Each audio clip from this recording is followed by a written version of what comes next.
안녕하세요. 김동섭입니다. 4월 26일 아침 시작하도록 하겠습니다. 오늘 새벽에 끝난 미국 시장은 장 초반 하락세를 이기고 상승 마감을 했습니다. 미국 시장은 오늘 국채금리의 영향이 가장 컸던 하루였는데요. 미국 시장이 3일 만에 반등에 성공합니다. 반등에 성공하는데 기술적으로는 큰 의미를 부여하고 수 있는 상황은 아닌데요.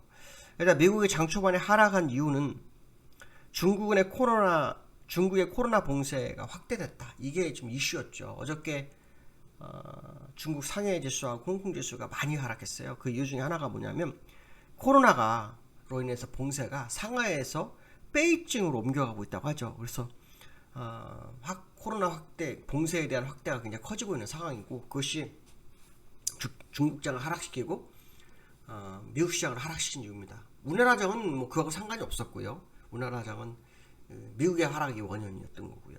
어쨌든 그런 상황이었고요. 그것을 이제 미국 시장이 극복을 해내는데, 극복을 해내는 것은 다른 거 없습니다. 국채금리가 하락했습니다. 인플레이션으로 인해서 금리 인상 시점이 다가오면서 국채금리가 계속 고공행진을 하고 있죠. 특히 10년물 국채금리가 가장 중요한데 2.9%대에 2.94 정도의 거래가 되다가 2.8대로 하락을 합니다. 아시겠지만 국채금리는 기술주에 상당한 영향을 미치잖아요. 이 기술주들이 상승을 했습니다. 마이크로소프트라든가 알파벳 같은 종목들이 2%대 상승을 했고요. 트위터도 5.6% 상승했습니다. 근데 트위터 같은 경우에는 사실은 이 이슈보다는 일론 머스크의 투자 제안을 트위터가 수락했다라는 이슈가 컸습니다. 얼마 전에 일론 머스크가 트위터를 인수하겠다 했죠. 440억 불에. 그래서 그것을 수락했다 하면서 주가가 올랐는데요. 미국은 이 M&A 뉴스가 주가에 상당히 영향을 많이 미치는 경우가 있는데요. 이번에 트위터가 시장에 영향을 미친 것 같습니다. 그래서 저는 국채금리 하락도 있었지만 트위터의 영향이 다른 기술주에도 시장에 영향을 미친 거다, 이런 해석이 좀 되고 있고요. 그 다음에 이번 주에는 기술주들의 실적 발표가 있어요. 실적이 금리 인상에 대한 이슈를 얼마나 이겨낼지는 봐야 될 것 같습니다. 국채금리가 하락했으니까 기술주들이 시장에서 영향을 좀 좋게 받지 않겠나 생각이지만, 이 국채금리는 일시적입니다. 왜냐하면 미국이 금리 인상을 하게 되면 국채금리 계속 올라갈 수밖에 없어요. 소강 상태를 주다가 올라가고 소강 상태를 주다가 올라가고 하는 그런 모습이 나올 수밖에 없는 게 시장의 모습이기 때문에, 사실은 5월 3일 4일 날 미국의 금리 인상이 제일 중요하죠. 그러니까 오늘은 그 인플레이션에 의한 금리 인상에 대한 영향이 없었던 하루지만 앞으로는 계속 그 영향이 시시각각 다가올 거다, 그런 생각을 한번 해보실 필요성이 있다, 이렇게 말씀드리고 싶고요. 국제유가가 100불 안으로 내려왔어요. 98불까지. 이것도 국채금리에 영향을 미친 것 같아요. 그렇지만 이 유가도 아시겠지만 일시적일 거라는 거죠. 추세적인 부분에 있어서 유가도 사실은 상승 추세의 국면에 있지 하락 반전에 위치해 있지는 않습니다.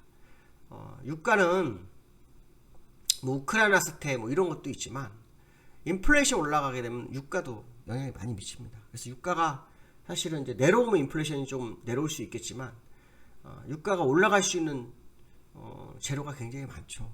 그리고 계속해서 유가가 올라갈 수 있는 재료가 시장에 나와요.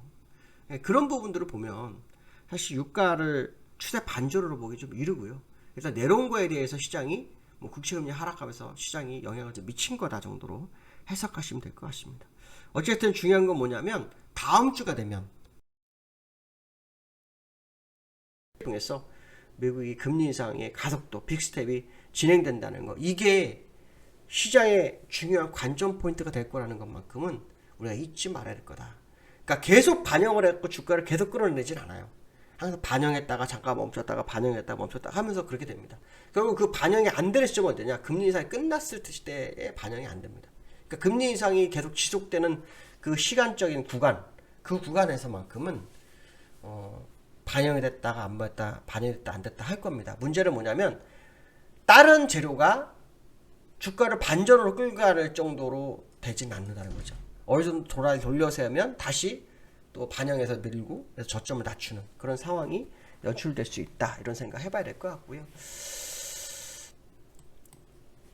미국 시장을 좀 잠깐 점검해 보면요, 다우는 0.7%, 나스닥 1.2%인데요 다우는 장중에 1%대 하락을 했던 걸로 봅니다. 기억을 합니다. 제가 장 초반에 봤었는데요. 여기 보시면 1.4%, 1.4%까지 하락했고 0.87%까지 상승했다가 일단 0.7% 상승을 마감했는데, 제가 아까 말씀드린 것처럼 기술적으로 중요한 위치를 차지하거나 하지는 않았습니다. 그러니까 되돌림 정도가 된 거죠. 만약에 얘가 이렇게 올라가려면 기술주들이 영향을 미쳐야 돼요. 기술주들이 실적으로 영향을 미치면서 그 영향을 미칠 때 금리 인상에 대한 이슈가 시장에 반영이 안 돼야만 됩니다. 그러나 만약에 금리 인상 이슈가 반영되면서 실적이 나온다, 그 주가의 상승은 제한될 수밖에 없다라고 보시면 될 것 같고요. 그 다음에 이제 보시면 이 주봉으로 보시면, 죄송합니다. 주봉으로 보시면 지금 현재 이 상태잖아요. 여기서 이렇게 올라가긴 쉽지가 않아요. 이 후행 스팬도 올라갈 수 있는 공간이 아직 멀었습니다. 그래서 아마 일시적으로 하락을 멈추게 한 정도가 맞지 않을까, 뭐 그런 생각 해봐야 될 것 같고요. 그 다음에 나스닥 종합을 좀 보면요, 나스닥 종합은 120주선, 120주선의 싸움이 보이고 있죠. 여기서 좀 살아나려고 노력을 많이 하고 있어요. 근데 일봉을 보시면 이평선상으로는 의미가 없죠. 전혀 없어요. 그렇죠? 특히 5일선이 20에 60선 골드치고 난 다음에 5일선이 20에서 60을 데드치고 내려왔다는 거죠. 이거 의미가 굉장히 커요. 중기평선까지 갔다가 돌파했다가 다시 거꾸로 내려왔다? 그러면 하락 압력이 엄청 크다는 것을 알아야 됩니다. 그러니까 지금 딱 그 상황일 거라고 보시면 맞지 않을까, 뭐 이런 판단이 좀 쓰고 있고요.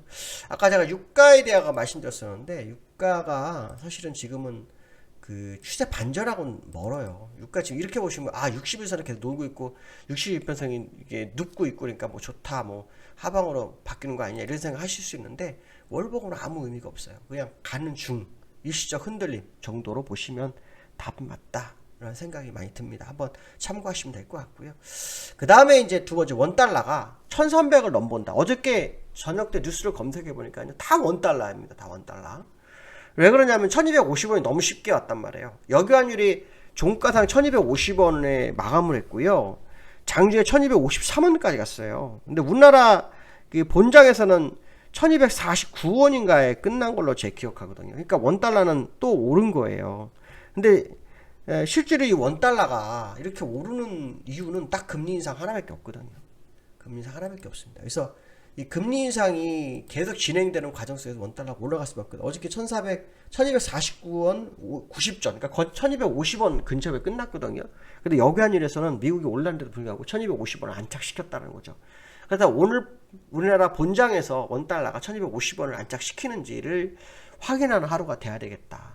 결국 원달러가 1300원을 넘볼 거냐라는 그 이슈가 시장에 나오기 시작했거든요. 저는 1300원을 그냥 지나가는 길로 저는 보고 있어요. 아마 그보다 좀 더 높은 곳으로 가지 않을까 판단하고 있는데, 얼마나 빠른 속도로 움직일지는 봐야 되겠죠. 근데 중요한 건 뭐냐면, 원달러가 이렇게 올랐는데도 시장의 영향이 매우 제한됐다는 거예요. 원달러가.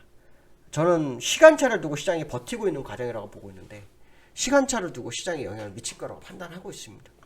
그게 이제 이번에 1244원 돌파되면서 시장에 영향을 미친 거라고 보거든요. 그럼 1250원 안착해서 그 위로 간다 그러면 시장이 상당히 흔들릴 각오를 한번 해야 되지 않을까, 뭐 그런 생각도 해봐야 되지 않을까, 이렇게 말씀 좀 드리고 싶네요. 그 다음에 이제 국내장 코스피가 2600 중반대 끝났어요. 어저께 2657에서 끝났네요. 근데 아시아 시장에서는 국내장이 굉장히 강했어요. 어저께 이 홍콩이 3.7% 하락했고요. 상해가 5% 하락했어요. 그렇죠? 물론 이게 이제 그 미국장의 그 어떤 금리 인상의 하락분 플러스 그 다음에 코로나 봉쇄 확대, 뭐 두 가지 이슈가 함께했던 그 모습이거든요. 우리나라는 이 봉쇄 영향은 안 왔어요. 전혀 우리는 영향이 없었어요.